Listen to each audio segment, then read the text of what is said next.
Thank you all for being here on this beautiful afternoon. I know there's other places you'd probably rather be, but we got a really exciting opportunity that we wanted to make everybody aware of. This is a first time thing that hasn't been done in a long, long time.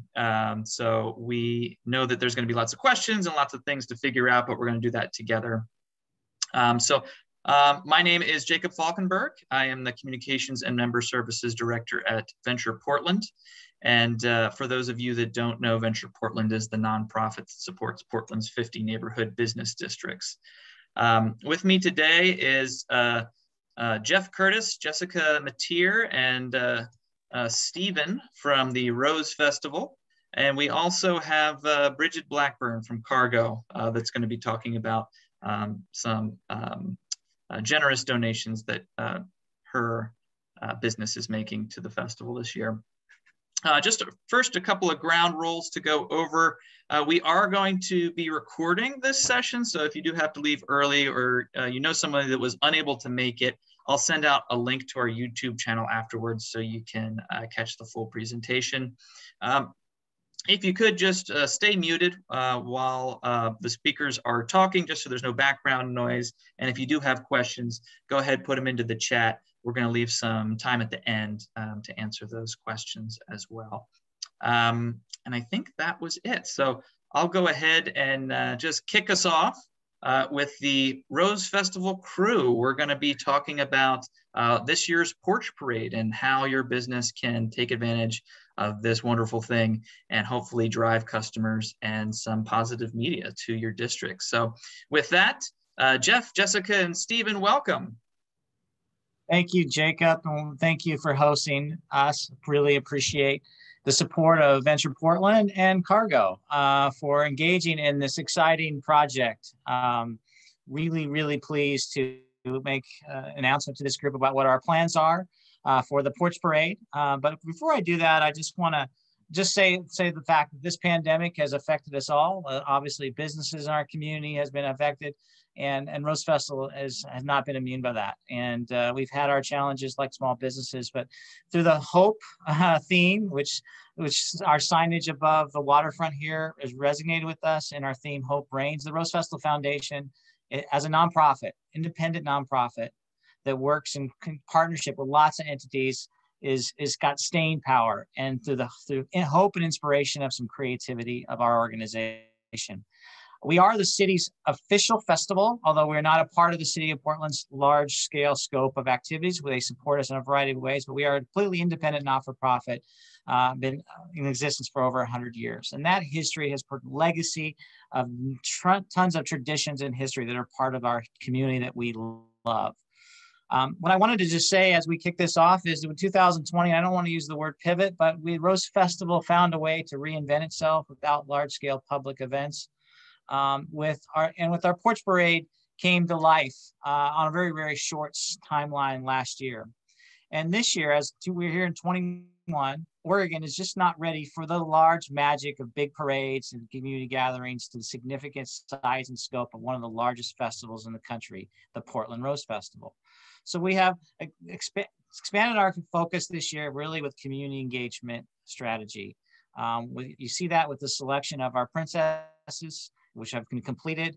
We're going to announce our queen in June. We'll have our Fleet Week take place virtually, and our treasure hunt, which is expanding out in the communities with our spring training treasure hunts right now, with our large treasure hunt kicking off during Rose Festival season on Memorial Day weekend.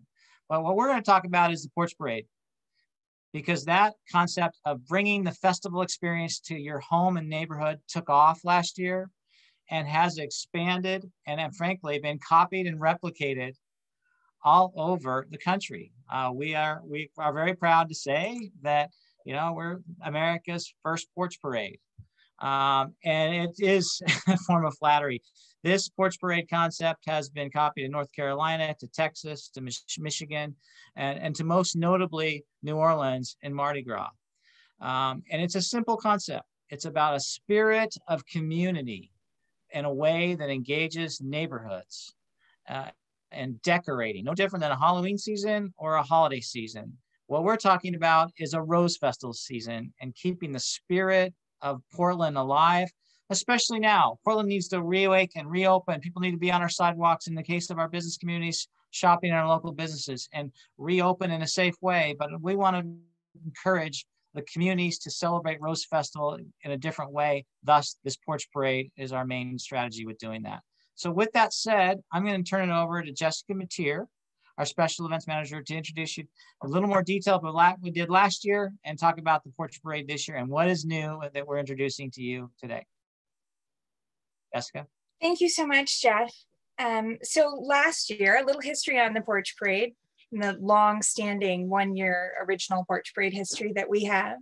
We wanted to do something very hopeful. Jeff mentioned that theme, and for the Rose Festival, our iconic celebrations are very colorful, very celebratory. And so we came up with this imagery and set up a website and offered these yard signs to the first 150 people or so that were going to participate to incentivize them to go and sign up. And on this website, we made an interactive map. So as people signed up, they could start to see themselves on this, and other people could go see that too. And of course, the first few entries were the sort of things you would expect from Portlanders, something topical. This was at the very beginning of the pandemic. So you'll see the Tiger King there and an iconic Portland view postcard. And as people started to get more involved and we got more and more entries, we saw some recognizable Rose Festival themes like the Starlight Parade or the big floral entries for the Grand Floral Parade. And more people took part, and we started seeing some very Portland things. This donut shop, obviously, or Tony Starlight's, a nod to Tony Starlight's up there in the top. In the end, over the course of about 4.5, 5 weeks, we had over 400 entries register in the Portland metro area.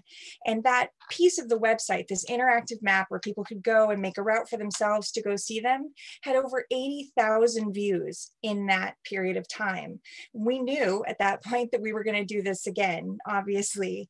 And so we started thinking, even then, sort of toward the future, what we're going to do. So when we're looking at this year, we wanted to draw people's attention to the Rose Festival's events, traditional events, the roses, the iconic roses of the Grand Floral Parade. The Junior Parade is color and whimsy and youth, and that's the pinwheels there. And then of course there's the spectacle of the Starlight Parade, our nighttime event.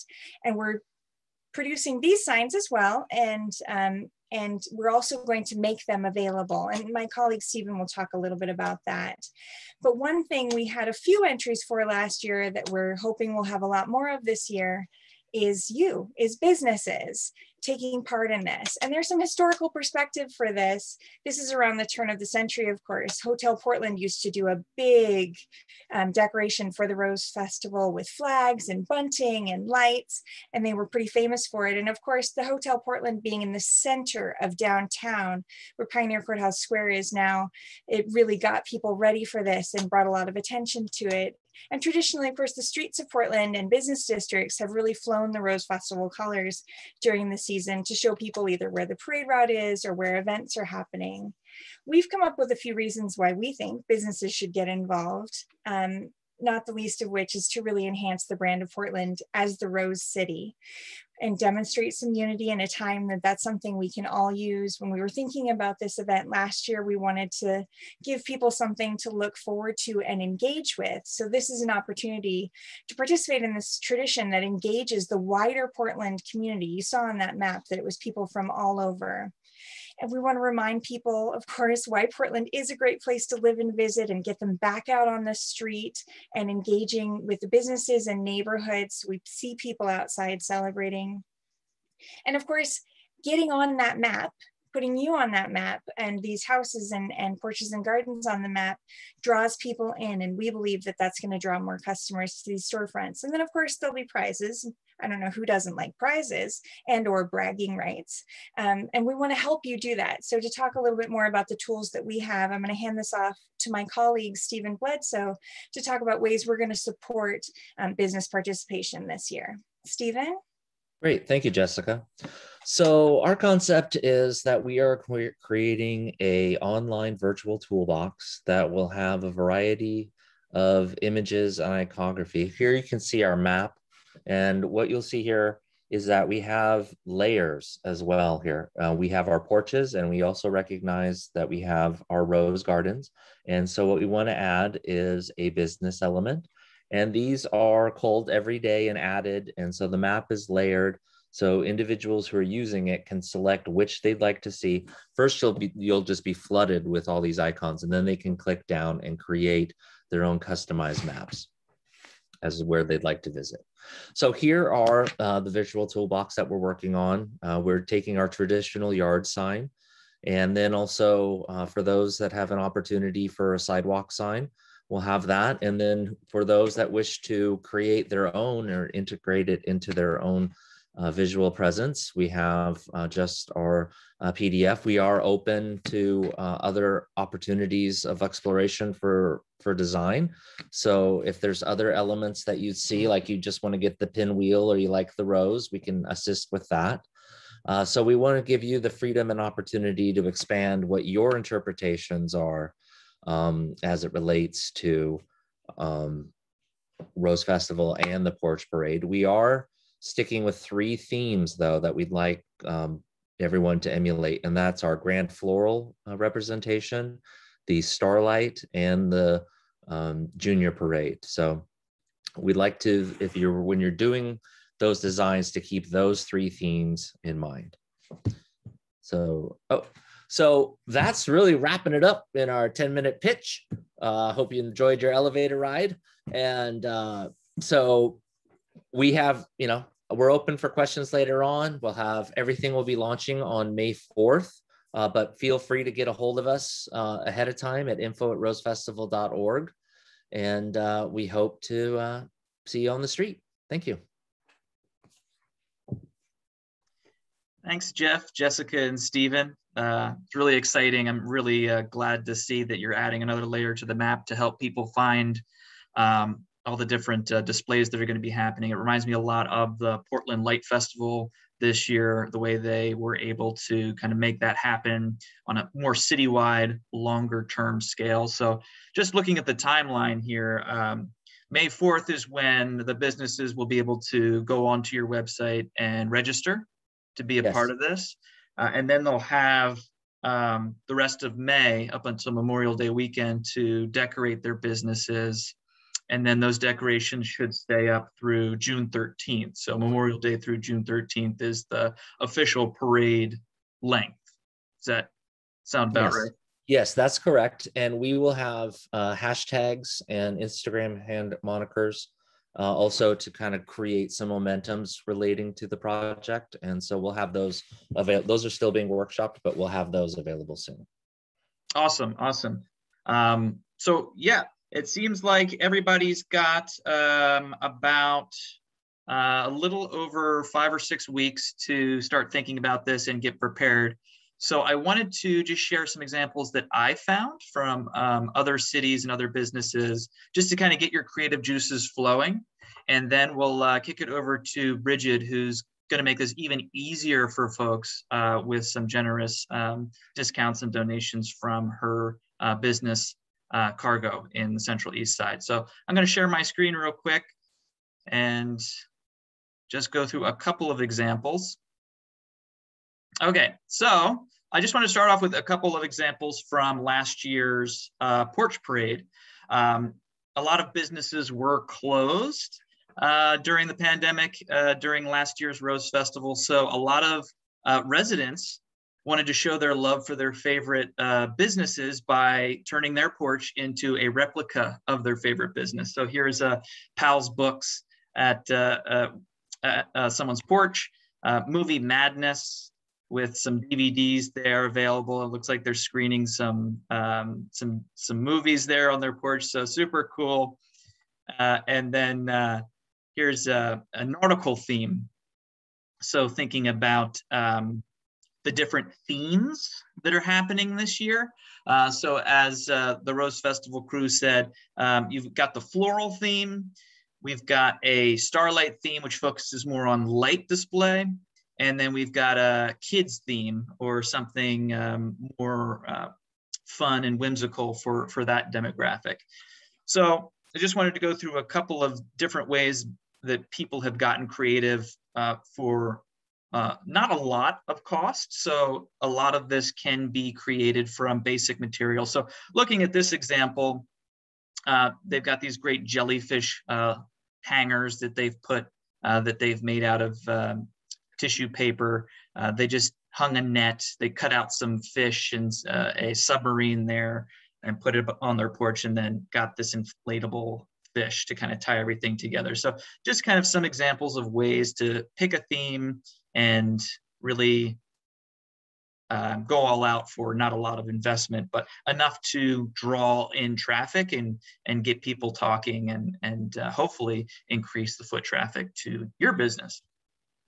Here's another example of a porch from last year. The inflatable words and letters there on the left, those are super popular and low barrier. There's a lot of local businesses, party supply places that carry those, Littman's being one of them in Central East Side. And then they just got some plastic pink flamingos and put some masks on them. They converted their light post into a rose. So really taking the elements that were already there and tying them into the theme just to make something fun. Let's talk about this year. What can a business do? So a business has different options available to it that residents don't have on their porches. So thinking about the floral theme, here's a great example of just framing their window with this garland and creating a dramatic entrance at their front door with those trees and planters. So super easy way to tie in that floral theme. If you don't actually want to use real plants, you can use decals. So here's an example of some floral theme that was accomplished just by sticking decals onto their front windows and door, but still allowing folks to be able to see inside and see what they're offering as far as product. Here's another example of floral tying in with their existing brand. So they've got the letters cut out from paper, just kind of hanging on a clothesline, some fake flowers in pots here, and then they hung some paper lanterns all within the same color scheme, but also showcasing some of their products on like those chairs in the front window there. So good example of a simple design. Some of you may remember this. So if we're talking about lighting and lighting themes, the Portland Light Festival comes to mind. This was the Disco Bug, and this was at a empty storefront in the Williams District. And this is what it looked like from the outside. And while you may not be able to actually drive a car into your business, you can still do some pretty creative things with light. This one actually got a lot of media attention. You may have seen this featured on TV, but it was a huge draw for visitors to the district. To do something a little more simple, paper lanterns, again, super easy with these hanging LED string lights, and then some sheer curtain in the back, some just paper mountains or icicles or whatever this is, just a lot of hanging items to really create this layered effect, but also something that looks really beautiful at nighttime.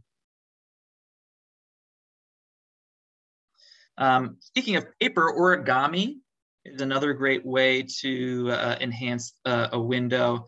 This is a window at Anthropologie, but they basically took their product and then got some origami paper that fell within the same color scheme, hung it from the ceiling with some ribbons, just to make a creative low cost display that really is eye-catching. Looking at the kids theme, this is actually a toy store down on Southeast Foster called Hammer and Jacks. And they have been doing some fun stuff with their storefronts. So this is what they they did to ring in the new year for 2021, just kind of filled it with balls and stuck some paper decorations on the windows there. Again, the inflatable letters are really eye-catching and fun. They made those little paper chains and hung those in the window. So again, creating these layers, multi-colors, but having that effect where they have so much of one thing that it really draws the eye. We're actually fortunate enough to work with artist Mike Bennett. So a lot of you may have heard of Mike through his wooden cutouts that he does of various cartoon characters. And Mike was doing a to zoo at his front yard for a while, and actually was generous enough to donate it to Hammer and Jacks to display in their windows. So while you might not have this amount of material to work with, cutouts are a super easy and fun way to transform your storefront. These can either sit in the window or in the frontage zone. So the 1 to 2, 3 foot space between your business and the sidewalk. This is another example from just a storefront activation. They just stuffed teddy bears into the window and then got this great decal Bear With Us. Super fun for kids, but also clever for adults as well. The eyeballs on the window, so transforming your business into a living creature. That's always a fun one to do, and relatively easy, with just some paper and some tape. You can turn your storefront into a giant creature, which is super fun. And then finally, this was something that I thought was pretty cool. This is a family portrait station. So again, using these cardboard cutouts, but creating a specific area for people to go to take selfies, encouraging them to tag your business. And that I think would be great to have some additional marketing done through social media as well. So thinking about how can your business tie that in. So those were just a couple of examples. Obviously, you're going to want to let your imagination run wild with these. The bigger and better you can do, the more successful it's going to be. And encouraging your neighbors to do so as well to create a destination for people to go. But there's a lot of options. And one of the many places that you could go to get decorations for your business is Cargo, located in the Central East Side. So if you've been in Cargo, it's a wonderland of just different products from all over the world. And they have been generous enough to partner with the Rose Festival to offer free and discounted decorations for businesses that want to participate. So with that, I'm going to hand it over to Bridget Blackburn to tell us a little bit more about that. Super. Thanks so much, Jacob. Great to see so many people here, and I'm really excited about this collaboration, and so wonderful that the Rose Festival folks are thinking about ways to continue to be creative and push the box. It's definitely in our genes as Portlanders. So I appreciate the opportunity to help move that forward. As Jacob says, if you know Cargo at all, you know we love to decorate. So I was super excited about the possibility of being a part of this collaboration. As you probably also know, we're direct importers, so we tend to have very large quantities of things on hand. So when this came up, I thought, what's a great way to get something out there to a lot of people for a very low barrier? So what we're going to do in conjunction with the May 4th launch is we're going to offer 2 of our garlands, our paper garlands, free to the first 100 businesses that contact us. I'll show a link to our website in a moment, but I've actually physically got them here now. One of them is a tissue paper garland that's sort of a fan shape and beautiful rainbow colors. And the second one is one that I'm super fond of that's rainbow flowers. Both of these garlands are 8 feet long. I'm going to drop into the chat some links for how to get this. Again, it'll be live on that May 4th date, along with the launch of the program itself. But one fan and one garland will be available to the first 100 people who send us an email to our sales@Cargo Inc. address with a subject line, Rose City Love. At that same time, we will also do the 100, up to 500 actually, of this garland at half price. Those are ordinarily $6. They're 8 feet long, and they'll be just $3 with no limits to how many that you can purchase. For that, you'll go to our website, and I'm not great at this, but I'm gonna give this a shot. Here is a screen share, I believe. One moment, please. Okay, I'm not gonna do that because I'm gonna get really embarrassed. I'll drop it in the chat. You'll go to our website, you'll follow the link to find that particular garland, and at the checkout, you'll put in all caps, Rose City, and you'll get the 50% off that price as well. So I'll put that into the chat. And again, we've got so many things from so many areas, really big impact. And we happen to be directly across the street from the Littman Company, where you can also find those inflatables. Oh, thank you, Jacob. So there's the website. If you go to the party category and you click on that and you go down to decorations, you're gonna follow that link down. You'll see lots of our other decorations.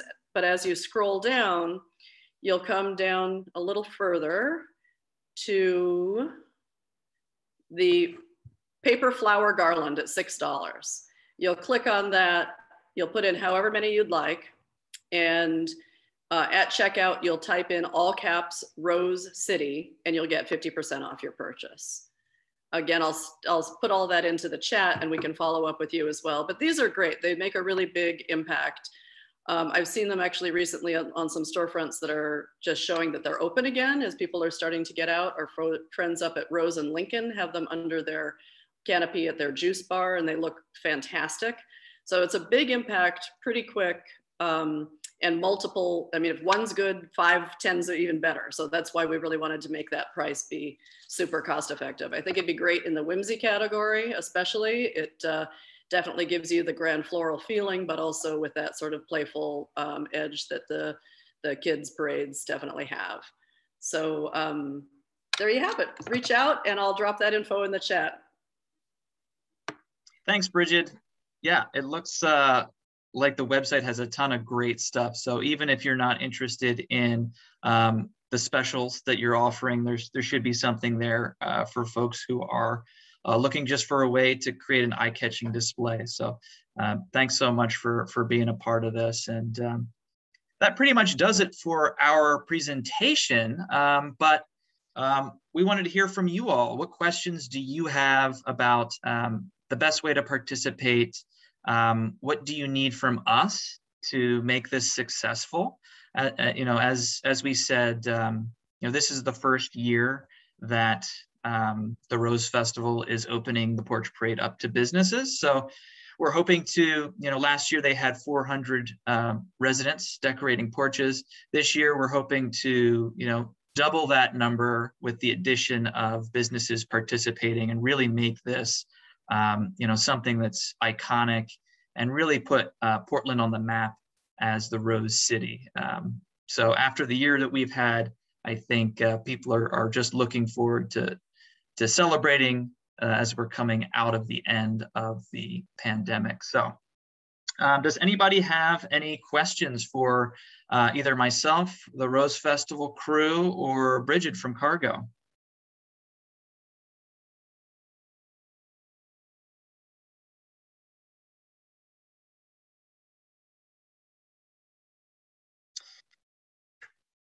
Okay, so we've got Vincent says, do you want to send us pictures of the decorations so you can post them on social media? Yeah, so Vincent, I'm going to send an email out to all the participants with some of the resources that we've talked about.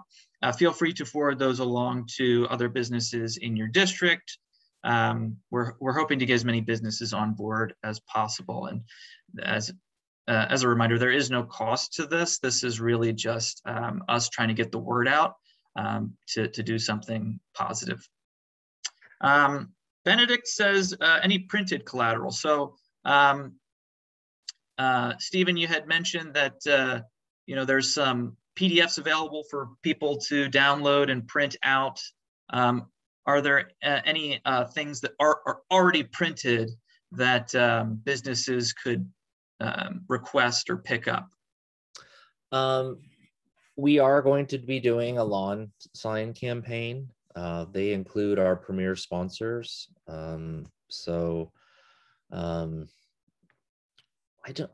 I have Carol, my marketing person online here, who is the guru for all things relating to the brand.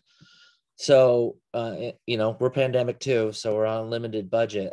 We might be able to do some posters or something, but we don't have a large scale support of that right now. Right. Yeah, we didn't have plans to make promotional collateral necessarily for this printed or anything. That's one of the reasons why we wanted to make the graphics available to you, so you could make that in whatever form works best for your space. I saw a note about window decals and things like that.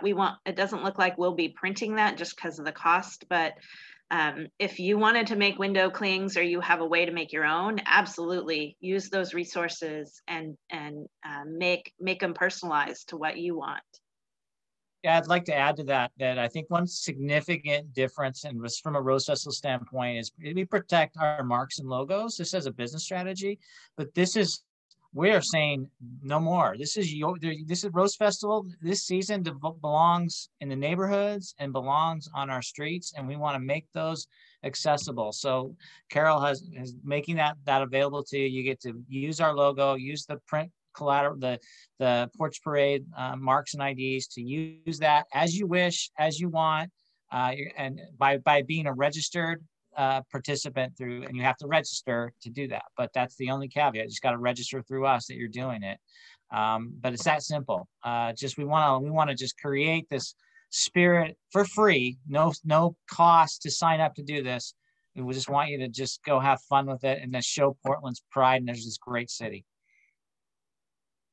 Thanks, Jeff.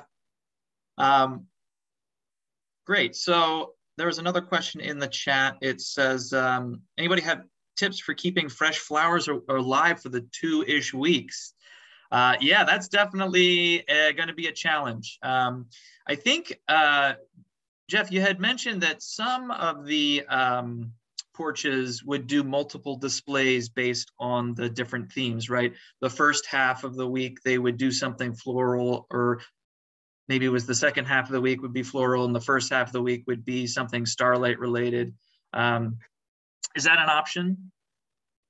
It's the depth of how people change their porches. We're allowing them to do as they wish. They can change their porches anytime, but how they get judged and stuff, I can't answer that. Our committee's got to go into detail about that, whether or not they're going to qualify for when judging takes place for prizes. But the bottom line is they can change their theme if they so choose, as they want, given those 3 weeks of Rose Festival tend to have those 3 different activities. But I'll leave that up to further discussion on our part. We can get back with some clarification about that. But keeping the roses alive for 3 weeks is definitely a challenge. We do have some resources with the Portland Rose Society.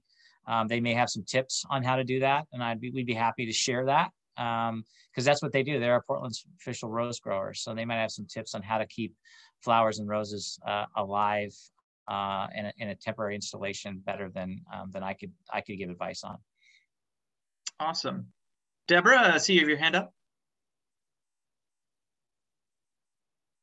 Yeah, once you guys have your sponsorships all in place and everything like that, can I suggest an 11 by 17 sort of poster type deal with your sponsors and everything?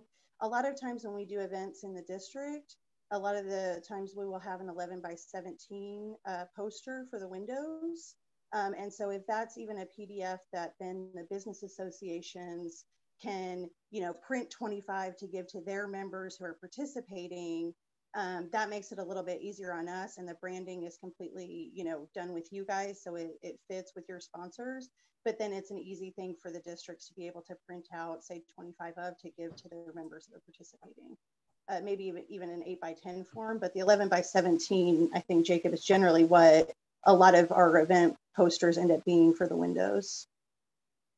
Yeah, that's a great point. That's kind of the going standard. So we will do that. We will do that. Yes. Awesome. Another question from Joshua: can nonprofits participate and get access to the discounts? Bridget says that yes, they can get the discount the same as the businesses. And I assume that it's fine for a nonprofit if they have a physical space to decorate as well. Really want anything that can be seen from the street or that can draw people in, get people out. So absolutely, if there's a storefront, it's not limited to porches either for homes. They can do window displays, they can do their gardens. Definitely anybody that wants to participate. The Portland Rose Festival is Portland's festival. So if you're here, then you're a piece of it already. That's great. Yeah, I think the main thing is, getting on the map and doing something that's really going to get people to come out, not only people from the neighborhood that you're in, but trying to get people from across the city to visit these various installations. And that's I'll just add to that, because one of our elements, once that we have an idea of which businesses, their clusters, like a business district is really clustered with some incredible, we're going to direct the media around town, which is where we see the most activation. So the more a business district activates, the more attention, and we're going to be easier for us because we will have media resources focused on this, to answering questions and directing them to installations all over the city for a period of time. So just want to encourage that clusters of businesses to your point of Jacob, talk to your neighbor down the street, your neighbor down the street to get that going, because that makes it better for the media. They can show up and walk up and down the street when they choose. Absolutely, yeah. Getting that critical mass, I think, is crucial in creating a destination. I'd like to chime in on that too, and I think that one of the things from a business district perspective that we wanted to offer the garlands is that if you can share that with your adjoining neighbors quickly, you can make that be the seed to start that. It's a real low barrier to get that energy rolling. So go ahead and reach out to the coffee shop across the street and try to start getting that energy going now to make that cluster happen. Absolutely. And there's a comment in the chat. Eleni says, is there a list of window sign painters that we can recommend? So we don't have anything at the moment. I can look into it and put it in our follow-up email, but that's a great point, Eleni. Window painting has long been a Portland tradition, and you see them all over. So if your business is interested in doing something like that, and at the same time supporting a local artist, I think that's a great way to participate as well. So I'll look into it and see if I can give you some contact info on that when I follow up. I'd like to just make a comment on that. There's Rose Festival history, a lot of part of this, but I'd like to call out Stark's Vacuum. For years had Rose Festival days painted on their windows, just acknowledging that fact. So I think that's a great example of this concept done individually with one company, local company. But I do acknowledge that they did that for decades, and through a window painting concept. And Benedict from Sheridan says they have someone they like that they use. So I'll make sure to get their contact info and share that. Okay, any other questions before we wrap things up?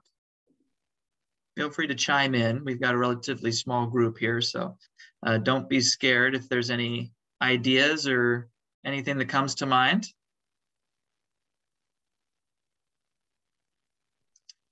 All right, well, in that case, we're going to wrap up a little early, give you all a chance to enjoy the sunshine today. And I'll be following up tomorrow with some resources and information. And then, yeah, mark your calendars for May 4th. That's when you will go to the Rose Festival website, sign up, and then let the decorating begin. Hopefully this is going to be the best Rose Festival ever. I certainly hope so. And but we need all your help make it happen. So thanks so much for being here. Take care, everybody. Thank you. Thank you.